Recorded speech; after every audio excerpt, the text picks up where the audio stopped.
Viewers, reports are suggesting that Iran secretly obtained a Chinese spy satellite in late 2024, which was allegedly used by the Islamic Revolutionary Guard Corps Aerospace Force to monitor and target U.S. military bases across the Middle East.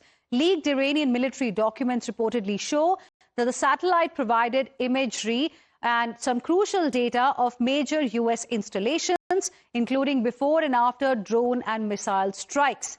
While the arrangement also allegedly gave Iran access to commercial ground stations operated by Beijing-based Mossad, enabling expanded tracking capabilities.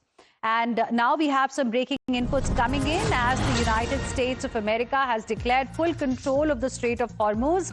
We have a new statement coming in from Donald Trump, the U.S. president, and that's the post he has put out on Truth Social. He says China is very happy that he's permanently opening the Strait of Hormuz. He's doing it for them also and the world. This situation will never happen again. He's also said that China has agreed not to send arms to Iran. Let's go across to my colleague Srinjoy Chaudhary joining us live right now for more on this. Srinjoy, a fresh post by Donald Trump on Truth Social. Can you help us understand, what is he trying to say this time? Because the U.S. Navy blockade of the Strait of Hormuz is still continuing. That's exactly the point. If he says he's opened the Strait of Hormuz, does it mean it's entirely open, or does the blockade continue? Secondly, along with what he's saying, he says China will not send arms to the Iranians. Now, opening the Strait of Hormuz so that China gets the kind of oil it needs, and China not sending weapons to Iran, is there a link? How is he linking the two of them? If there is a link, then have there been background discussions? So these are questions that come up from the tweet.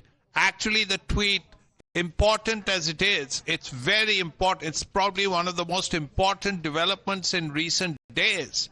It also throws up questions that need explanations, perhaps in the immediate future.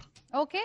Now, Srinjoy, all of this is happening ahead of U.S. President Donald Trump's visit to China. He's also, I believe, expected to visit China around May. Yes, in a few weeks, yes. Right. Stay on with us, Srinjoy. We have Sushant Sareen, foreign affairs expert, joining us on the broadcast as well. Thank you for speaking with us here on Times Now. Mr. Sareen, what do you make of the latest post that has been put out by U.S. President Donald Trump? Now, he's saying China is very happy that he is permanently opening the Strait of Hormuz. But last we checked, the U.S. Navy blockade of the Strait of Hormuz is still continuing. Look, I think there is a problem in the syntax and in the grammar that President Trump is using. Now, he's saying, I'm permanently opening the Strait of Hormuz. Well, that is the attempt. That is what he's trying to do. And he is making it out to be that he is doing it not for himself, he is doing it for the world, and everybody should be happy. And again, when he says that this situation will never happen again, he is saying that I am going to ensure that whatever is worked out, either at the diplomatic level or in the war theater, will ensure that nobody will block this strait again. And the Chinese should be deeply obliged to me when I get out there in a few weeks. So I don't think it is a claim on what he has already managed to do. It is a claim on what he intends to do. And whether or not he can do it or not remains to be seen. Right. Because towards the end of his post, he says, remember, we are very good at fighting if we have to, far better than anyone else. So he is holding out the threat also. And as everybody knows that the strait is not open. Right now, in fact, the strait is subjected to a double blockade, one by the Iranians and the other one by the Americans. Right. So I don't think anybody can reached the conclusion, reading his post, that he has actually managed to open it, or he has struck a deal, or that the Iranians have backed off from whatever their position is. I think that will take a leap of faith to claim that that is exactly what has happened, unless we see it on the ground. All right, Mr. Sushant Sareen, appreciate you speaking with us here on Times Now, sharing with us your perspective. Let's also now go across to Mr. Ashok Sajjanhar, former diplomat. Good evening, sir. Thank you for speaking with us here on Times Now.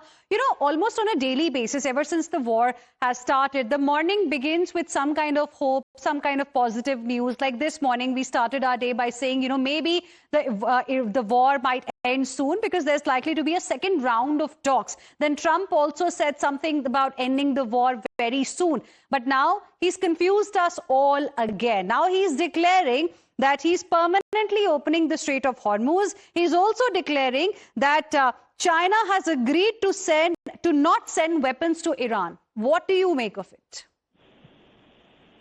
You're very right. It's all very confusing. I think he likes to keep both his friends and foes, adversaries and partners unsettled. So he sends out these messages. It is something, 180 degrees opposite what he says. So this one here also appears to be something in the same nature, because he has mentioned China twice. So has there been any outreach to China that has taken place? We know that China had come out very strongly and opposed the blockade by the United States, said it's irresponsible and should not be done. So is it that China has applied some pressure on Iran to release the state, to deblock the Strait of Hormuz? Because if oil does not go to China, then China also suffers, Iran also suffers. Right. So we'll really have to wait and see, because he has not given any indication as to how he is going to open up the Strait of Hormuz. That he's not given, either he's had some conversations, there has been some agreement of that, but just the mention of China 2 times in this Truth Social message, gives this sends out this possibility that some connect with China might have taken place. But then, knowing Mr. Trump, he can just invent something also and think that China is going to help us. First of all, I don't think China has ever accepted that it is supplying weapons. Right. The official spokesperson, Chinese official spokesperson yesterday said that we are very responsible and we don't supply, we are not supplying weapons. Right. So we'll see what China really has to say, though he has declared as the President of the United States of America that America and China are working together smartly and very well. Ambassador Sajjanhar, appreciate you speaking with us here on Times Now and sharing with us your perspective.